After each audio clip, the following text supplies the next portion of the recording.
This is one of those movies that you're either going to love or you're going to dislike. Fumetti, Fumetti, is a very specific set of Italian comics, a subgenre about just a thief who's just not exactly moral. He fights evil with evil, and he is very specifically brought on screen in Danger Diabolik or Diabolik, which this is a 1968 movie that is Canadian PG, US PG 13, 100 minutes. And yeah, I knew nothing about this film as usual, but then I went in and I'm like, alright, impressed me, Mario Bava. You impressed me a lot. And I myself heavily enjoyed this. Fun, fun, fast-paced story of a man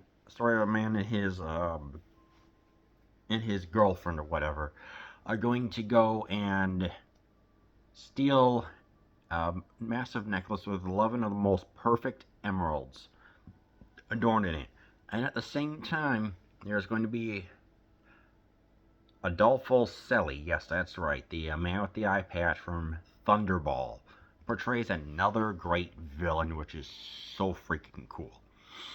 And it's like, alright, let's follow the adventures here. It's like, oh, he's going to steal $10 million. $10 million in X currency. It's never stated what country this is. And let's have him grab the money, gets into a helicopter, and then gets the helicopter and chases and falls down into the water. So it's like, yeah, this is definitely a pretty cool action scene in the beginning.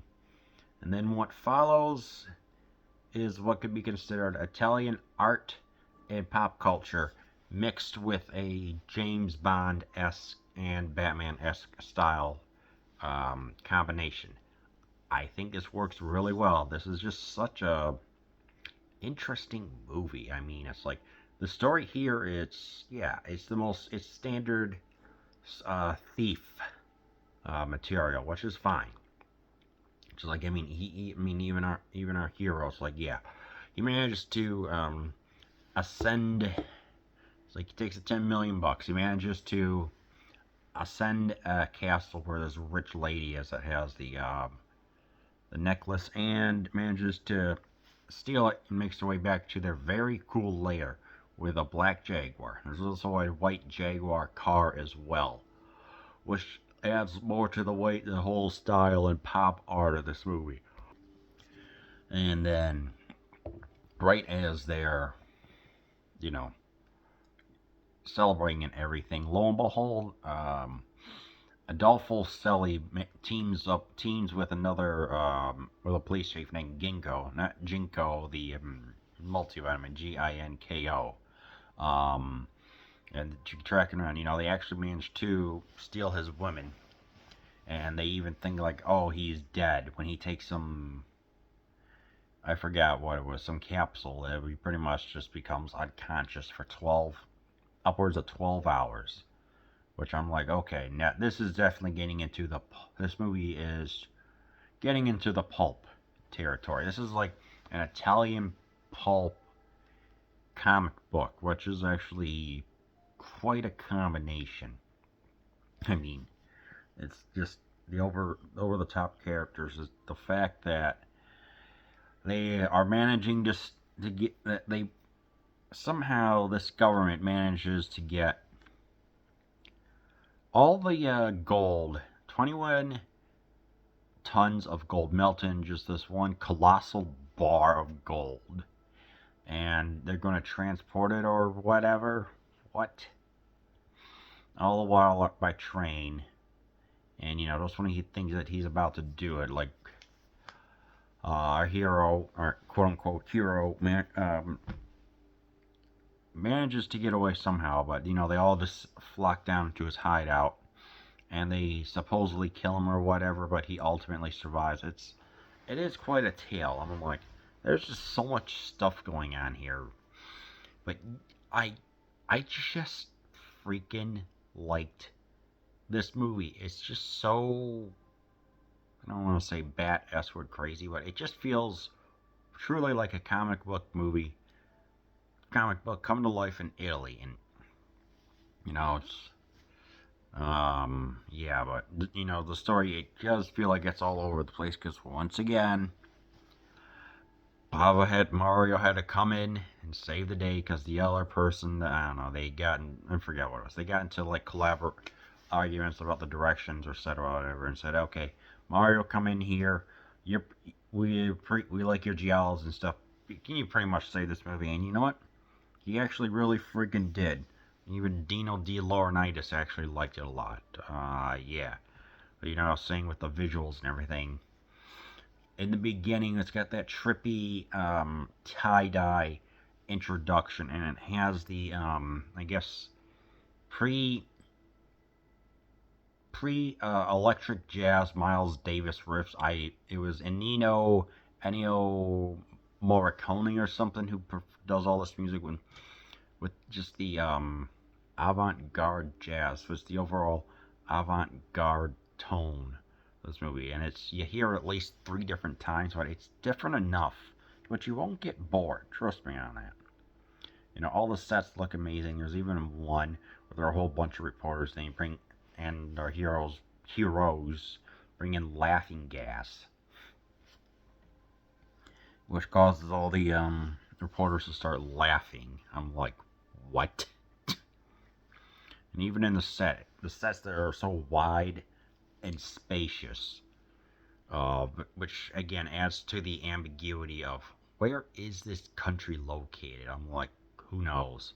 And one of the most famous, I'd say probably one of the more famous scenes, is that all the $10 million that they steal, it's on a rotating bed as they're enjoying it, and it's just such a freaking scene.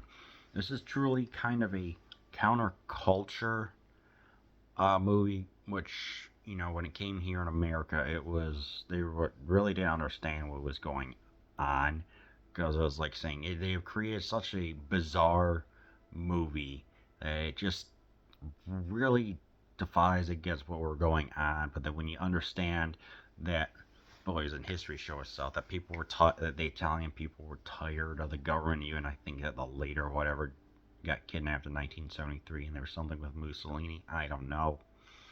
So this ultimately led to like the caper of saying, hey, let's cheer for this guy. They actually go around and they demolish a whole bunch of like income tax buildings and stuff like that.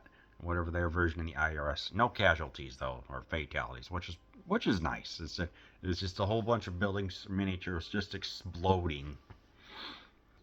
A rather funny ass sequence. I'm just looking at this like, this is so freaking weird, but so freaking great. And I'm just thinking like this, like, what the heck is going on? Yeah, I mean, even our hero, who's wearing a freaking scuba outfit or whatever, like, in order to ascend the, I guess you could call it the castle, takes off the black scuba gear and wears a gray suit now, which was just so, what? Yeah. I also like the chemistry between the two was pretty good, with the literal money shot, and how she's able to mostly hold her own. Yes, she does get kidnapped, but enough to like to seduce a man, able to help him out and kick butt. It's like, okay, I like that. This is actually, pretty cool. I think the actress is also in Perversion Story as well, so there's that. The guy who played Diabolik was John Philip Law, who was actually a pretty big comic book fan. He landed a role in Barbarella, but didn't know about this one too much. Read the comics and knows that the eyebrows were the eyebrows right here were like the defining characteristics. So he wore eyeliner. Approached Bava, and the translator said, "Yes, this is who Diabolik is." So he got the job, which I actually found to be pretty dang cool. So yeah.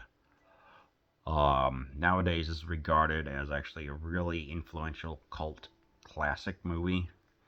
That, I think even, what was that? That there's a Beastie Boys music video that takes inspiration from this trip or something like that.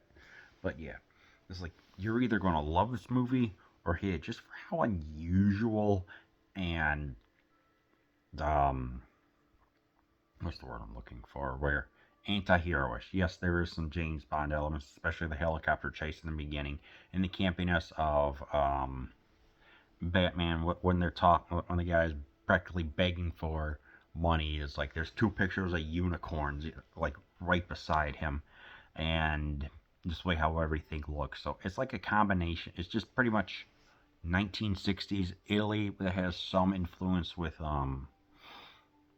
the campiness of some stuff. So yeah, ultimately, do I recommend you watch Danger Diabolik? Oh heck yes.